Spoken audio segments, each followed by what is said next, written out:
Okay, in this video, we are going to review the remaining Elite Eight games. Texas 58-47 win over TCU, and then UConn's 78-64 victory over USC. I think both these games were pretty much as expected, but we will go through them, just things that stood out to me in watching the games. And then as well, we'll touch on the transfer portal. So there's another entry. Olivia Miles wouldn't upset. So she is going portaling and not to the WNBA. Where will she go? Of course, we'll speculate. Before we start, as always, if you enjoy the content, then please consider subscribing to the channel and giving the video a like. All right, let's get into this. Texas TCU. My overall take on this game is Texas just squeezed TCU almost like one of those boa constrictors. And they did that. They suffocated them essentially with their defense. It was pressure, pressure, pressure, much how South Carolina did the same thing to TCU when they played them. I just thought they had better athletes and overall just more athletic. And Texas played the pick and roll so well. That's what stood out to me is when Haley Van Lith would come off a pick, they would ice it. The big would sort of get semi in the way, and then Harmon would be able to come underneath, catch up to Haley Van Lith and just make it hard for her to get to the basket. So they did that the entire game. And that's one of the main things TCU gets their points off is pick and roll. The other thing was, like I said, pressure, pressure, pressure. Anytime they were inbounding the ball, Texas was just trying to make it tough. The clear example of how locked in Texas was Oldacre. When she got the steal, she was putting that pressure defense in one on an inbound play. She got a steal. And then obviously the play of the game, I think, and I totally agreed with, I think it was Antonello, that it was almost like an offensive lineman on the second steal where she stole it off Prince and rumbled down for a layup. That was probably my highlight of the game. It was almost like she said the defensive lineman scoring a touchdown in the game. And that's another area where just Texas just really won the battle as Sedona Prince. She only went for 4 points on 1 of 4 shooting. I think besides the game versus Iowa State, where she was in a lot of foul trouble, that was her worst game. And then South Carolina, she only went for 6 points. That was a game where she struggled as well. So when Prince struggles, it makes it really, really hard, obviously, for TCU. And then Jones was 2 for 6 for Texas for 7 points. And then obviously Oldacre had, a very nice game for her, going 4 for 7 for 9 points. Again, highlighted with that steal that she took all the way to the basket. 3-pointers as well as a crucial part of TCU's game, of course, but they couldn't make anything just because of the pressure. It wasn't like they had a lot of open looks. I just thought overall Texas was doing a good job of closing out their shooters and just contesting everything. So on 3-pointers, TCU went 4 for 20. Texas was 2 for 3. So TCU only got 2 more threes versus Texas, but they had to take 16 shots or 20 shots to get those 4 3-pointers. That's just not going to work. You're in for a bad day. And from the floor, it was not good for TCU. Overall, they shot 26% from the floor versus Texas. That wasn't great either at 39%, but when you hold your opponent to 29% and you're crushing them inside like that, yeah, you're going to have a good day and you're going to win the game, which is exactly what happened. In terms of the star players, if you like, Texas obviously outplayed TCU. So TCU, Haley Van Lith went for 17 points on 3 of 15. Prince, as I said, went for 4 points on 1 for 4. And Madison Connor went for 11 or 9 points on 4 of 11 shooting. So overall, they scored 30 points on 8 of 30 shooting versus Texas, where Harmon went for 13 points on 6 of 18 shooting, and Booker went for 18 points on 8 of 17 shooting. Overall, 14 for 35. So just Texas was more efficient, the better team won, which was obviously Texas, and they deserved their trip to the Final Four. In terms of TCU, I don't think they need to hold their heads or hang their heads in shame or anything like that. I think they played hard. They stayed in the game as long as they could. They had a good season. I think Campbell did a good job of putting together that portal roster, like putting all those parts together and having such a good team is not an easy thing to do to get a team to gel that way. And I thought he did a good job. I thought Haley Van Lith reclaimed her reputation as best she could from the disaster that was LSU, where her style of play clearly did not fit with their style of play. It sounds like she had a positive year, so I think it's a win all the way around. So good for her, good for TCU, good for Texas to go. And yeah, now we get ready for Rock Fight Part 4, Texas and South Carolina, which we'll have more on. I think that one's going to be a hard game to pick because those teams know each other so well. I wonder if they're sick of playing each other. Anyway, we that's what we're going to get. So get ready for, yeah, an ugly, ugly rock fight, in my opinion. Now let's move on to UConn versus USC. As I said before, obviously UConn won this 78-64.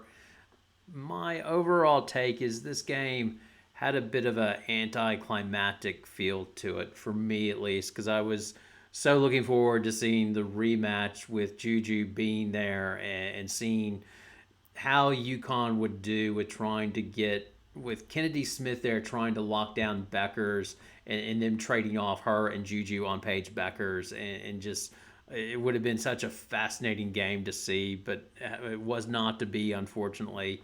So it was pretty obvious the result. Even when USC was able to close it in the third quarter, it still felt to me that UConn was in control of that game. I just don't, I never thought it was in doubt, but to each their own. If some do, like they did close it to 5, but it just felt like USC didn't have the firepower to match UConn, and that's including with AZ Fudd not being able to hit anything through 3 quarters. But when Sarah Strong is playing great, and she played great in this game, and then obviously Beckers is on a heater right now going through the tournament, UConn's just impossible to stop. Like Strong score line, 22 points on 8 of 13 shooting, 4 for 6 from 3-point range, 17 rebounds, 4 assists, 1 steal. The bounce pass that she gave, I can't remember who she gave it to. Was it Fudd? I can't remember who. It might have been Chin maybe, but that was a beautiful pass at the top of the key when she did that. You could tell Lobo was just watching Strong and just really impressed by her talent. And why wouldn't you be? For a freshman, she just plays so well. The other highlight move was the spin move that she put on Arief and was just, yeah, we'll be watching that one a lot on replay, I imagine. And then Beckers was Beckers. Tournament page seems to be a thing. 31 points on 9 of 18 shooting, 4 for 8 from 3-point range, 9 of 11 from the free throw line, 3 rebounds, 6 assists, and 2 blocks. That's a pretty good afternoon. Fudd couldn't do anything. She was 3 of 14 and 2 for 8 overall. It was good that she got her shot finally to go down. In the postgame, Gino said, I was going to run one more play for her to see if she could get her shot to fall, and she did. So that's a good thing. I found it interesting in the press conference when Gino was talking about you need elite players to make the Final Four. The program can get you to the regionals, but to get to the regionals to the Final Four, you need elite players. And we have two, pointing to the seats were empty, but the seats where Paige and Sarah Strong sat. It's clearly those two are his stars, and he expects them to show up every night consistently. And he was clear, if they don't play well on Friday, we don't have a chance of winning. And I agree with that. Strong and Paige Beckers have to play well against UCLA because UCLA is good. In terms of UCLA, UConn, the other point of interest, I guess, for this game was Aubrey Griffin was able to play 8 minutes and looked like she was running healthy. I think she'll be key against UCLA if they go small, and it looks like they might need to go small. It'll be interesting to see how small. If UConn can hold up going small, and is it gonna be Sarah Strong guarding Lauren Betts? That'll be interesting on both sides of the court. Watching Strong try to hold position against Betts, and then Betts chasing around Strong, and then trying to get Betts in the pick and roll. That'll be some fun chess match going on with that. The other one that I think will be a big impact on the game will be KK Arnold and Ashlyn Shade. If they are able to bring the defensive intensity to cause turnovers, and if UCLA will be able to hold up to that. And UCLA held up well to LSU's pressure. I wonder if UConn will be able to put more sustained pressure on UCLA by rotating their guards. To be determined. So UCLA, like I said, was great in the first half, and then in the second half, LSU turned them over more and got into that game. I think, yeah, that will be a big part. Turnovers, and if UConn's able to get into their transition game and cause UCLA to have a lot of turnovers.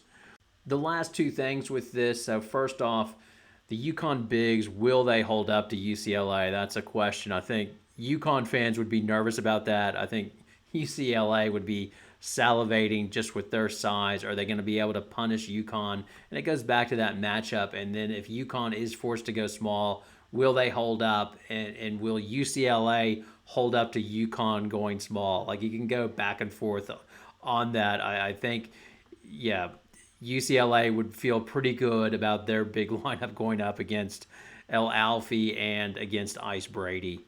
And then the other one is just the travel. Like, I know it's excuse, like some would say it's excuse making, but UConn is doing a lot of travel. They've had to go to the West Coast, then they'll have to fly back to UConn and then fly all the way down to Tampa. So that's the most miles of anybody at the Final Four.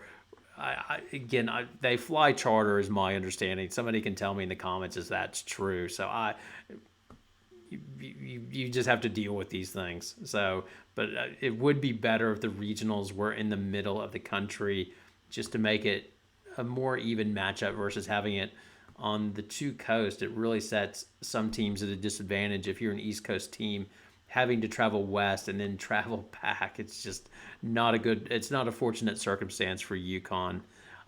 Finally, let's go to Olivia Miles in portal talk. So she is in the portal, which is surprising. I thought if she was returning, she was staying at Notre Dame, and that is not the case, obviously. I wonder what's going on there in terms of that. Is she just basically going in the portal to look for the best deal to get NIL money? But I think she would get paid at Notre Dame. So I'm wondering what's driving her to do that. And then is it to go with a team that has a better chance of winning the championship? And then I'm looking at it saying, what team would that be?